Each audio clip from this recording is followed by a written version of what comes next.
ஒரு நாள் 2 நாள் இல்ல கைஸ், 12 நாள் வேர்ல்ட்ஸ் பெஸ்டான ஹெர்ப்ஸ் ரூட்ஸ் அண்ட் ஆயில்ஸை போட்டு ஊற வச்சு தான் நம்ம மக்களுக்கு கொடுக்குறோம். 12 நாள் நாங்க ஊற வச்சு ஈச் அண்ட் எவ்ரி பாட்டில் நாங்க என்னென்ன இன்கிரீடியன்ட் சொல்றோமோ, ரோஸ்மேரியில இந்த அஸ்வகண்டால இந்த வெந்தயத்துல இந்த ஈவன் கரிசலாங்கண்ணி வந்து பாத்தீங்கன்னா அதை பத்தி நீங்க நல்லா படிச்சீங்கன்னா பிரிங்ராஷன் வாங்க, அது வந்துட்டு முடியோட ஹெர்ப்ஸ்க்கே ராஜா, அது ராஜான்னுவாங்க. ஏன்னா அது அவ்வளவு சக்தி உள்ளது கரிசலாங்கண்ணி கீரை.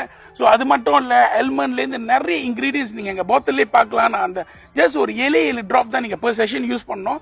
அது மட்டும் இல்ல, சில பேருக்கு 2 வாரத்துல ரிசல்ட் தெரியும், சில பேருக்கு 3 மாசம் கூட எடுத்திருக்கு. ஏன்னா வந்து பாத்தீங்கன்னா எல்லாமே நேச்சுரல் ப்ராடக்ட், இதுல கெமிக்கல் கிடையாது. உங்களுக்கு சீக்கிரமா வேலை செய்யறதுக்கு 100% நேச்சுரல், பட் வேர்ல்ட்ஸ் பெஸ்டான இன்கிரீடியன்ஸ் மட்டும் தான் நம்ம போட்டு நம்மளோட ஹாட் செல்லிங் ஆயுர்வேதினை செஞ்சிருக்கோம். நீங்க வாங்கி ட்ரை பண்ணணும்னு நினைச்சீங்கன்னா நிறைய பேர் வாங்கி ட்ரை பண்ணி பலன் அடைஞ்சிருக்காங்க.